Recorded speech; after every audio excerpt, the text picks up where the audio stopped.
할렐루야. 우리 저 앞에 계신 분 인사하십시다. 사랑하고 축복합니다.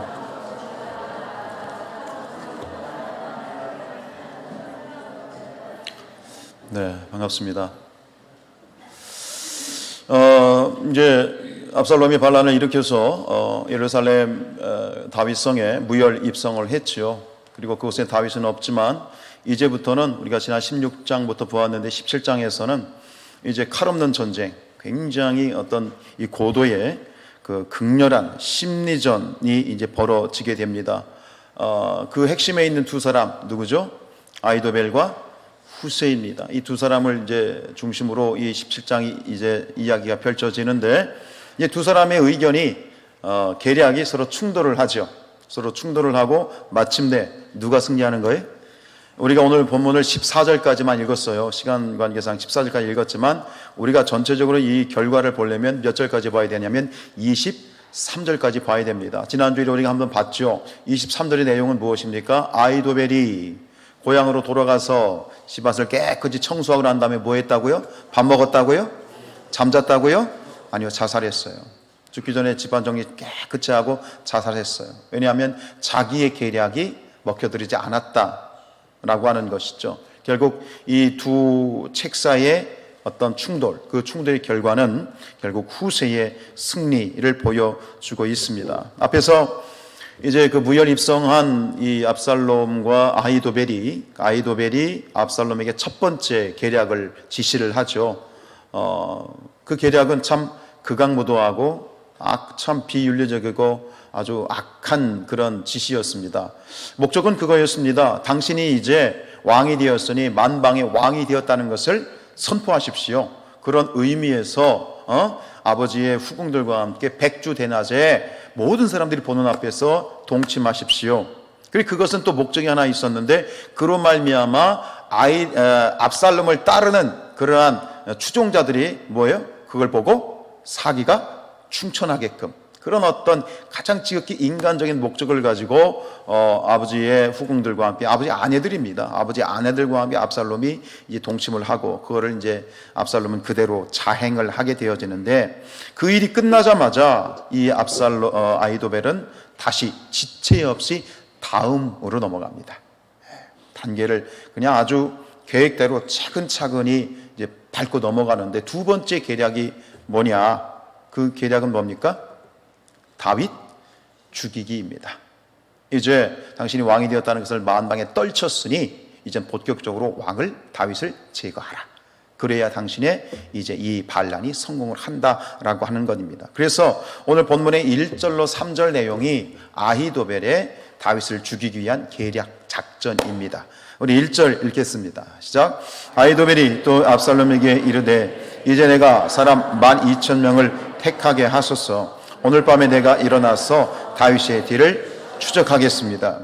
12,000명의 그 정예부대에 특공대를 주십시오. 그럼 제가 데리고 가서 이 다윗을 추격하고 기습을 해서 선제 공격을 하겠습니다. 그런 겁니다. 지금 이 아히도벨은요, 정말 난 사람 맞습니다. 지금 이대로 시행을 하면 다윗은 끝장입니다. 왜냐하면 여러분 그 예루살렘에서 그 이제 요단강이죠, 그죠? 요단강. 예루살렘에서 요단강의 그 거리가 얼마 안 됩니다. 열심히 걸으면 한나절이면 갑니다. 근데 아직 이 다윗은 요단강을 건너지도 못했습니다. 미처 전열도 정비하지 못했고요. 그래서 16절에 보면 이런 말이 나오죠. 16절 시작. 이제 너희는 빨리 사람을 보내 다윗에게 전하기를 오늘 밤에 광야 나루터에서 자지 말고 아무쪼록 건너가소서 하라. 혹시 왕과 그를 따르는 모든 백성이 뭐 한다고? 지금 아히도벨의 계략을 들었어요, 후세가. 근데 아히도벨의 계략대로 시행이 되면 후세가 생각하기에도 다윗은 고사하고 그 모든 추종 세력들이, 다윗을 따르는 세력들이 다 어떻게 한다고요? 몰살 수밖에 없는 그런 굉장히 위험한 상황이었던 것을 우리는 여기서 가늠할 수 있어요. 그래서 결국은 이제 이 아히도벨의 머리에게 이렇게 제시가 되죠. 그러면서 이제 이 아히도벨은 12,000명의 군대를 데리고 제가 가서 기습적으로 선제 공격하겠습니다. 그러면서 참 그렇죠. 이 사람이 뭔가를 볼 때도 한 수만 보는 게 아니라 두 수, 세 수 앞을 보는 거예요. 이 아히도벨은 그것만 생각한 게 아니에요. 그리고 가서 어떤 식으로 다윗을 칠 것까지 가장 효율적이고 가장 아주 뭐랄까요, 효과적이고도 효율적인 방법을 제시합니다. 2절과 3절이 그 내용인데 그 요점은 뭐냐면 이거예요. 한 놈만 잡으면 됩니다. 한 놈만 족치면 됩니다. 한 사람만 제거하면 나머지는 다 우수수 떨어집니다. 누구만 제거하면 된다? 다윗입니다. 자, 2절 보죠. 시작. 그가 고나고 힘이 빠졌을 때에 기습하여 그를 무섭게 하면 그와 함께 있는 모든 백성이 도망하리니 내가 다윗 왕만 쳐 죽이겠다. 어쨌든 작전까지 다 가지고 가는 거예요. 이미 군사만 동원하는 것이 아니라 가서 어떻게 할 것이다, 어떻게 기습을 하고 어떻게 전략을 세울 것이다. 뭐 거기 추종 세력이 몇 명인지 나와 있지 않습니다. 몇천 명이든 몇만 명이든 그건 나와 있지 않지만 중요한 건 뭐냐? 다윗만 잡아라, 다윗만 머리를 쳐라. 그러면 그를 따르던 모든 세력들은 자연스럽게 어떻게 된다? 우수수 도망을 칠 것이고, 도망치는 것뿐만 아니라 그 다음에 뭐예요? 그들이 다시 누구에게 돌아오리라? 압살롬에게 돌아오리라. 자, 그게 3절이에요. 진짜 모든 백성이 당신께 돌아오게 하리니 모든 사람이 돌아오기는 왕이 찾는 이 사람에게 달렸습니다. 그리하면 모든 백성이 평안하리이다. 그죠? 모든 백성이 당신께 어떻게 다시 돌아올 것이다. 지금은 다윗을 따르고 있지만 다윗이 죽으면 다윗을 따르는 추종자들도 결국은 당신께 돌아와서 당신의 나라가 평안하게 될 것입니다. 네, 이렇죠. 사람이 뭔가를 볼 때 눈앞에만 보지 말고, 그죠? 두 수, 세 수 앞을 봐야 되죠? 이 아히도벨은 기가 막힌 사람입니다. 참 그런 탁월한 전략이고요. 그리고 이 전략을 듣고 압살롬이, 그리고 이스라엘의 장로들은 원로들을 말합니다. 그들이 굉장히 기뻐했습니다. 자, 4절입니다. 시작. 압살롬과 이스라엘 장로들이 다 그 말을 옳게 여기더라. 뭐 누가 봐도 참 기가 막힌 전략인 것 같고, 그래서 여기까지 끝나면 아주 깨끗하죠. 그대로 하면 되죠. 그죠? 그런데 5절부터는 상황이 전혀 예상하지 못한 곳으로 갑자기 방향이 확 바뀌어버려요. 왜 그럴까요? 하나님이 일하시기 시작하는 거야. 드디어 5절부터 희한하게 바뀌죠. 자, 5절입니다. 시작. 압살롬이 이르되 아렉 사람 후세도 부르라. 우리가 이제 그의 말도. 아히멜렉의 그 계략을 딱 듣고 난 다음에 압살롬이 생각을 한 거죠. 후세도 있는데 한번 들어볼까? 여러분, 우리가 지난주에 이제 방수 공사를 했습니다. 또 옥탑방 공사를 했는데, 이제 공사를 하기 전에 이제 우리 장로님이, 여러분 이런 공사를 하게 되면 한 사람이 딱 그 사람한테만 딱 맡기나요? 아니죠. 뭘 받죠? 견적을 받죠. 몇 군데 견적을 받았어요. 여러 가지 견적을 이제 받고, 이 사람이 가장 견적을 받을 때 가장 주목하여 보는 건 뭡니까? 가장 싸야지. 저렴해야지. 저렴하면서도 효과적인 거, 어떤 방법을 쓸 것인가, 방수를 하는데 어떤 방법을 쓸 것인가. 지붕에 올라갔더니요, 십자가 탑에 올라갔더니 큰일 날 뻔했어. 불날 뻔했어. 막 너무 노화되고, 그동안 올라가질 않고 이렇게 방치가 되어 있었으니까 전기 그 콘센트 안에 그냥 막 먼지가 들어서 잘못되면 합선해서 불날 뻔했어. 그냥 올라가 봤더니 너무 금이 가가지고, 그 비가 오면 그 우물같이 물이 거기가 고이는 거 아니에요. 그 사각형 안에. 그러니까 거기가 금이 가가지고 많이 새가지고, 비가 오면 이 앞에 이제 3층을 올라가면 물이 줄줄줄 새거든요. 모르시죠, 여러분들? 네? 줄줄줄 새거든요. 그다음 바가지 막 그렇게 했는데, 거기다 예를 들어 이런 건 거예요. 그냥 처음에는 거기다가 판넬을 덮을까, 지붕에다가 진급 판넬을 아예 덮어가지고 완전 차단시킬까. 그러다가 또 위에 십자가탑에 올라가서 공사를 해야 되니 판넬을 덮어버리면 사람이 못 올라가잖아. 그리고 다시 그걸 할까. 결국은 이제 방수 있죠, 도포를 해서 그렇게 공사를 했어요. 그러니까 우리가 공사를 할 때는 이런 여러 가지 견적을 받고 그 중에서 가장 우리에게 합리적이고 최선의 선택을 하게 되는 거예요. 오늘 지금 이 압살롬도 마찬가지예요. 지금 압살롬에게는 이 순간이 굉장히 절체절명의 순간이에요. 반란을 일으켰지만 완전히 반란이 성공했나요? 안 했나요? 안 했죠. 아직은 다윗이 살아있기 때문에 지금 어떻게 될지 모르는 상황이기 때문에 굉장히 지금 이 압살롬도 긴장되어 있고, 돌다리도 두드리면서 가자는 심정으로 지금 이 후세를 그의 마음속에 생각을 하고 그의 의견을 수렴하겠다라고 하는 거예요. 그리고 압살롬은 지금 기가 막힌 두 패를 가지고 있잖아요. 카드를. 아이도벨이라는 카드와 또 누구? 후세라는 카드. 이스라엘에 있어서의 최고의 어떤 전략가들, 이스라엘에 있어서의 정말 최고의 책사들, 두 명의 제갈령을 두 손에 가지고 있고, 그 두 사람의 의견 중에 가장 최고가 나올 거라고 확신을 했고, 첫 번째 아이도벨의 그런 어떤 계략을 들었을 때 모든 이들이 좋아했는데, 결국은 또 누구의 얘기를 들어보니, 후세의 얘기를 들어보니 아이도벨보다 더 좋았던 거지. 결국 어떻게 됩니까? 이 압살롬과 그리고 이스라엘 백성들은 아이도벨의 후세의 얘기를 듣고 결국은 그걸 채택을 하게 됐죠. 압살롬은 자기가 최선을 다했어요. 그리고 자기가 선택한 것이 최선이라고 생각했고, 누가 봐도 그것이 최선이었어요.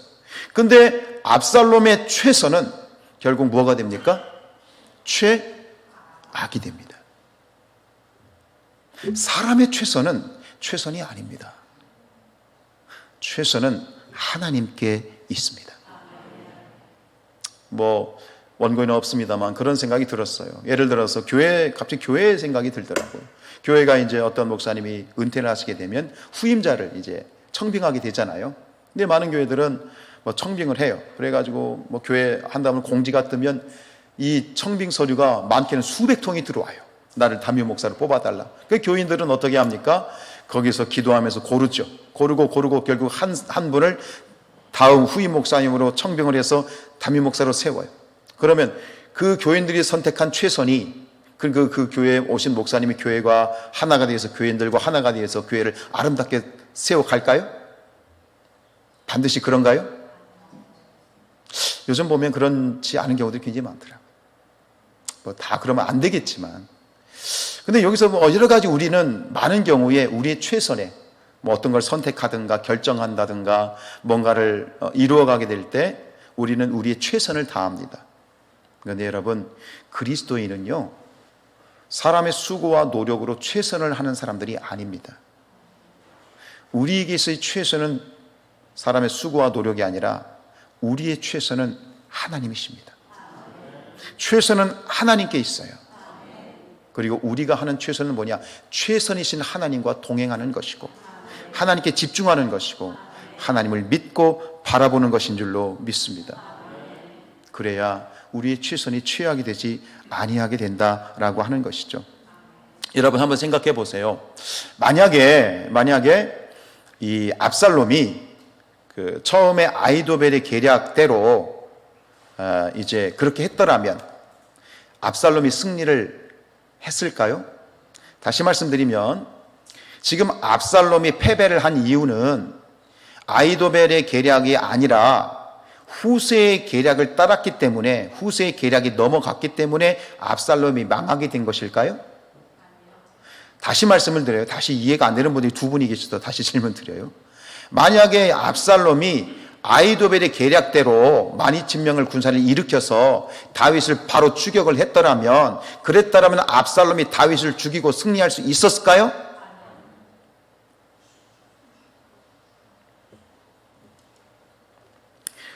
아이도벨의 계략을 따랐어도 이 압살롬은 패배할 수밖에 없습니다.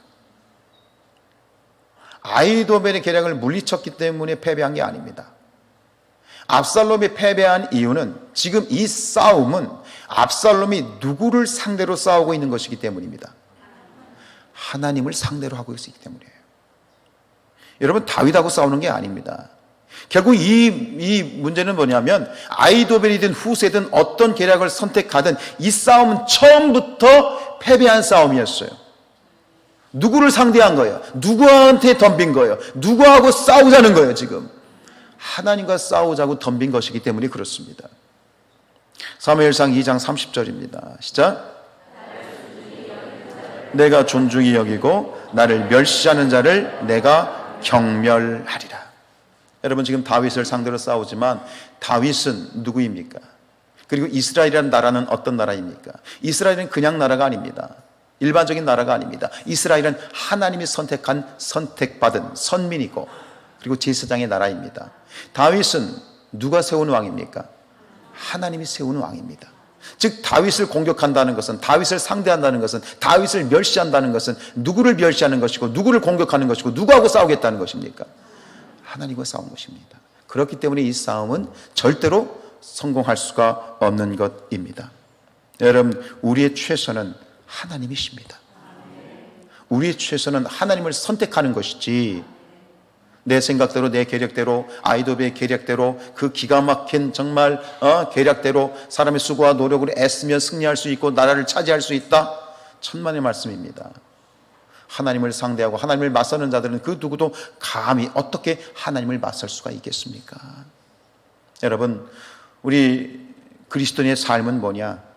최선, 사람의 노력과 수고로 최선을 다하는 것이 아니라 최선이신 하나님을 선택하고 하나님을 믿고 하나님을 의지하고 그렇게 살아가는 것입니다. 사랑하는 여러분들이요, 여러분들에게 하나님은 최선이십니까? 하나님이 최선인 것을 믿고 나아가고 계신가요? 그 증거가 뭘까요? 하나님이 내 삶의 최선입니다라고 여러분들이 고백하고 있다면 하나님을 내 삶의 최선으로 모시고 살아가는 그 증거가 무엇일까요? 무엇이죠? 그게 바로 기도입니다. 기도하는 것입니다. 여러분, 정말 하나님을 최선으로 믿고 하나님을 최선으로 여러분들이 가지고 살아간다면 그 사람의 삶에는 반드시 기도가 있는 거예요. 예레미야서 33장 3절입니다. 시작. 너는 내게 부르짖으라. 내가 내게 응답하겠고 네가 알지 못하는 크고 은밀한 일을 네게 보이리라. 네가 알지 못하는 크고 은밀한 일, 이게 뭡니까? 이게 최선입니다.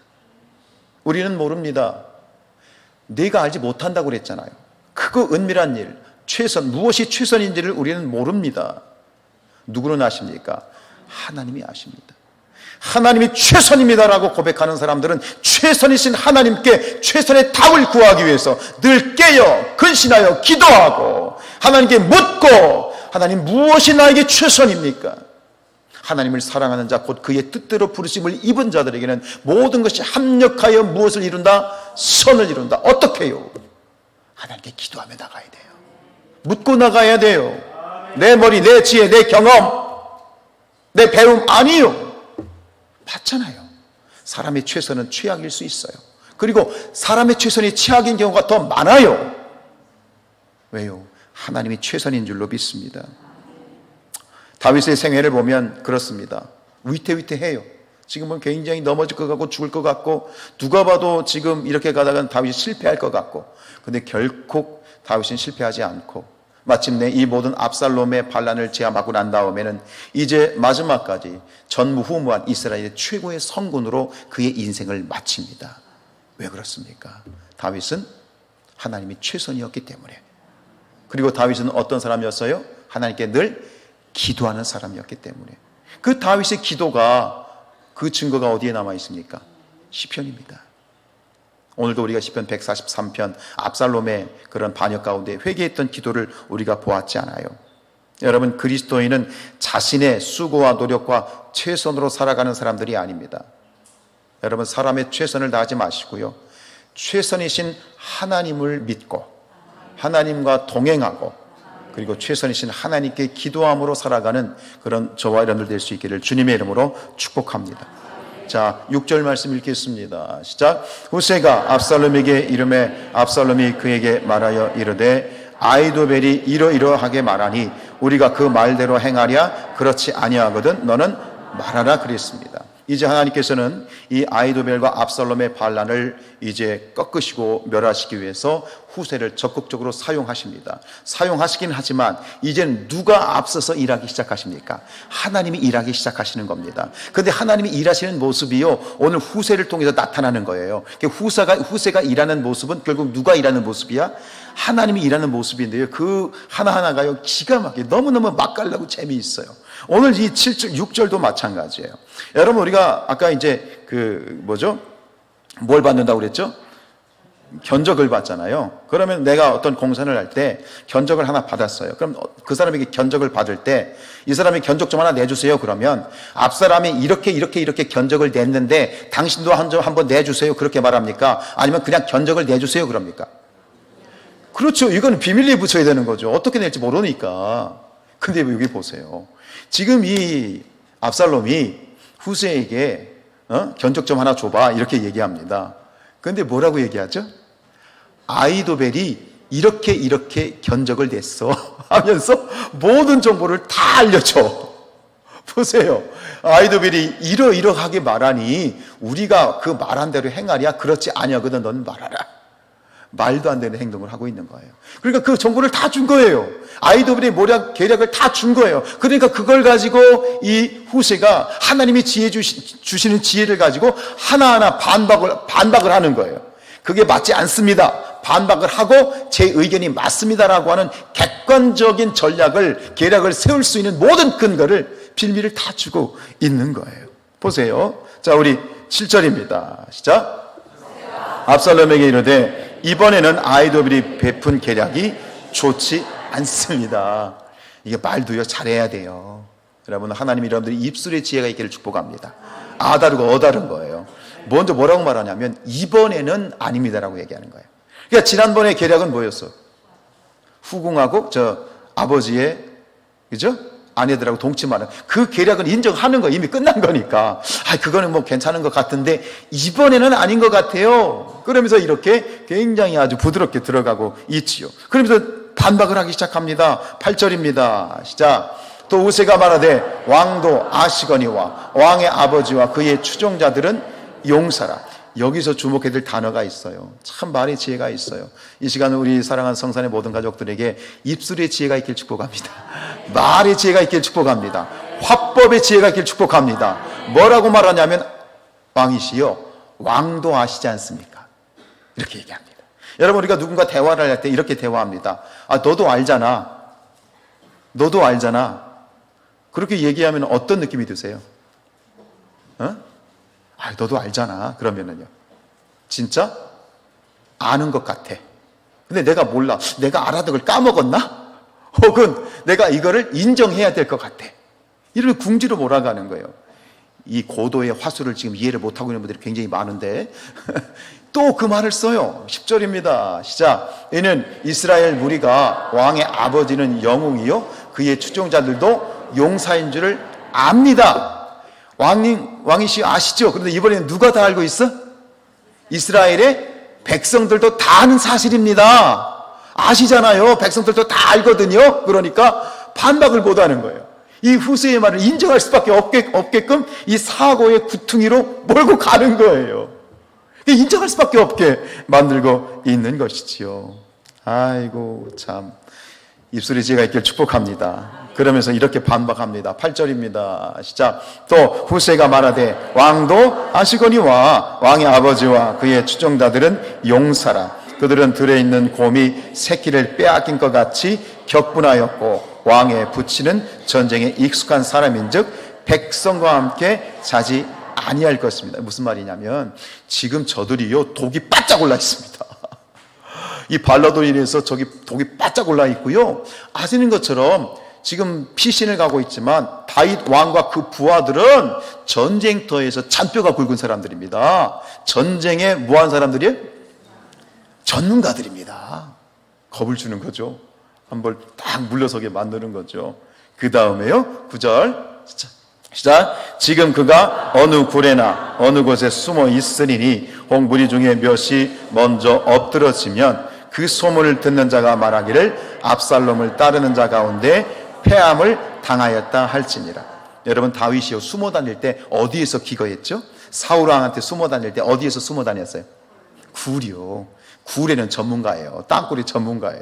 지금 모든 계략을 다 예상을 하고 다윗 왕이 말이죠 굴에 숨어서 매복을 하고 있을 겁니다. 근데 거기다 대고 그냥 무턱대고 그냥 12,000명대로 들어갔다가 한번 첫 싸움에서 패배를 하면 그럼 압살롬을 따르는 그런 이 추종자들의 사기가 어떻게 돼?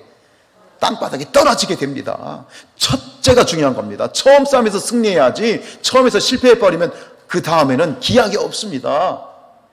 이 모든 이야기를 통해서 후세가 지금 꾀하고 있는 그런 마음의 숨은 목적이 있죠. 뭐 하기 위해서? 다윗이 완전하게 요단강을 건너서 도망갈 수 있는 시간을 버는 거예요. 근데 이것으로 끝나지 않습니다. 마지막 하나님께서는 후세에게 기가 막힌 지혜를 주십니다. 마지막 결정타, 압살롬도 더 이상 이제는 후세의 말을 너무나도 찰떡까지 믿을 수밖에 없는 기가 막힌 한 수를 딱 둡니다. 그게 뭐냐면 압살롬의 허영심과 그의 영웅심을 부추기는 겁니다. 여러분, 사람이 그렇잖아요. 살살살 등 긁어주면 좋아요, 엄청 좋아요. 안 좋구나. 사람은 그래요. 칭찬은 뭐예요? 고래도 춤추게 하는 거예요. 왕으로서의 자기의 영웅심, 허영심을 딱 긁어줘요. 그게 뭐냐? 11절부터 13절의 내용이에요. 우리 11절 봅니다. 시작. 나는 이렇게 계략을 세웠나이다. 온 이스라엘을 브엘세바까지 바닷가에 많은 모래같이 당신께로 모으고 친히 전쟁에 나가십시오. 아히도벨은요, 누가 군사를 이끌고 나가겠다는 거예요? 자기가 이끌고 나가겠다는 거예요. 자기가 12,000명을 자기가 이끌고 나가서 일단 기습적으로 선제 공격을 하겠다는 거예요. 그런데 이 후세는 뭐예요? 누가 나가라? 당신이 나가십시오. 당신이 앞장서서 나가십시오. 그런데 여기 보면 단에서 브엘사바까지라는 말은 뭐냐면 이거는 이스라엘 전 영토를 의미하는 관용구예요. 이스라엘의 맨 북단에 있는 도시가 뭐예요? 단. 맨 남단은 브엘셰바. 그런데 단에서 브엘셰바라는 말은 성경에서 가끔 이런 말이 나오잖아요. 이것은 전 국민을 말하는 거예요. 그러니까 전 국민에게 방을 내리십시오. 그리고 군사들은 다 모여라. 바다에 모래같이 다 모여라. 수많은 병사들 수십만 명의 이스라엘 군대를 이끌고 맨 앞에 백마를 타고 누가 서십시오? 당신이 서십시오. 바다에 모래같이 싹 근데 그 앞에 번쩍번쩍하는 갑옷을 입고 백마를 타고 딱 서봐요. 우리 예수님이 부활하실 때 재림하실 때 모습 같지 않을까? 얼마나 폼사죠. 엄청 멋지겠어. 그래서 이 압살롬이 그냥 상상을 한 거지. 그렇지. 이러면서 결국은 뭐예요? 거기에 마음을 혹하고 다 빼앗겨버린 것이지요. 그렇지, 내가 앞장서야지, 내가 왕이잖아. 그러면서 그의 어떤 허세, 영웅심, 허영심을 막 불지르고 결국은 이 이야기의 끝은, 오늘 본문의 끝은 이렇게 끝이 나지요. 14절입니다. 시작. 압살롬과 온 이스라엘 사람들이 이르되 아렉 사람 후세의 계략은 아히도벨의 계략보다, 이렇게 끝이 났죠. 여러분, 견적을 받았습니다. 수십 개를 받았습니다. 그러나 그 중에 선택은 몇 개? 하나입니다. 그럼 나머지의 견적은 아무리 공을 들이고 최선을 다했어도 나머지의 그러한 저건 어떻게 되는 거예요? 폐기 처분되는 거예요. 오늘 여기서 후세의 계략이, 후세의 견적서가 채택이 되면서 아히도벨의 그 기가 막힌 그러한 견적서는 폐기 처분됩니다. 그런데 아히도벨의 계략이 폐기 처분된 것이 아니라 결국은 무엇이 폐기 처분된 겁니까? 아히도벨의 그 인생 자체가, 그 삶이 폐기 처분된 겁니다. 날고기는 아히도벨이 어쩌다가 이렇게 추락을 했습니까? 그 이유가 무엇입니까? 아히도벨이, 압살롬이 누구를 상대하여? 하나님을 상대하여 싸우겠다고 덤벼들었기 때문입니다. 어디 감히 하나님 앞에 대들어서 목숨을 부지할 수 있는 사람이 어디에 있겠습니까? 이 어리석음을 지금 아히도벨과 압살롬은 자행하고 있는 것이지요. 하나님은 누구 편이었습니까? 하나님은 누구 편이었습니까? 다윗 편이었습니다. 다시 묻습니다. 하나님은 누구 편이십니까? 여러분 편이십니다. 왜죠? 하나님은 나의 최선이니까. 아멘? 누가 말해도 하나님은 나의 최선이시고, 하나님은 나의 아버지이시고, 하나님은 내 편이시니까.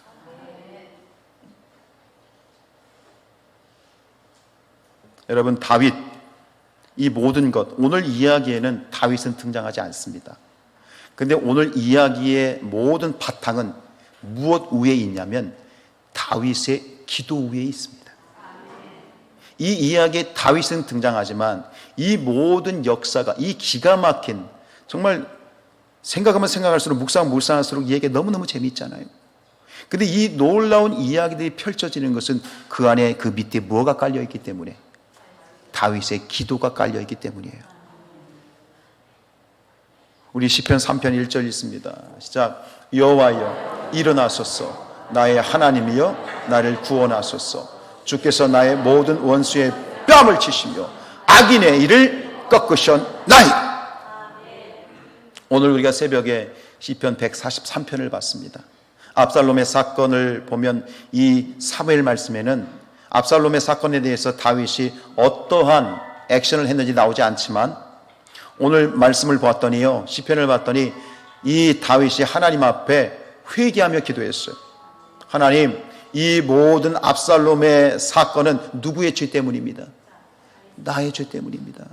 하나님, 이 심판을 거두어 주십시오. 이 심판을 멈추어 주십시오. 그 다음에 저는 이렇게 기도했을 것 같아요. 저는 이 기도를 너무너무 좋아합니다. 여호와여 일어나소서. 왜요? 다윗에는요, 자기가 죄를 짓고 있는 순간에도요, 그 순간에조차 하나님은 다윗에게 최선이셨어요. 어느 순간에든 여러분, 우리의 최선은 나의 노력과 수고가 아니야. 내가 똑바로 산다고, 내가 법 없이도 산다고, 내가 애써서 정말 잘 살 수 있다고, 그렇습니까? 아니요. 내 삶의 최선은 하나님이시다. 우리가 하나님께 기도할 때 하나님은 일어나십니다. 저는 이 말씀을 너무 좋아합니다. 하나님이 일어나옵소서. 여러분, 하나님이 일어나시면 게임 오버예요. 하나님이 일어나시면 게임 끝이에요. 우리가 하나님께 기도할 때 하나님은 일어나시고 우리를 구원해 주시고 우리의 삶 가운데 승리를 이끌어 주실 줄로 믿습니다. 여러분, 항상 하나님을 최선으로 고백하고 최선이신 하나님께 기도하고 우리에 있어서의 가장 좋은 길을 아시는 하나님께 기도하면서 그 길을 따라 승리하여 나갈 수 있는 그런 우리 모든 성산의 가족들 될 수 있기를 주님의 이름으로 축복합니다.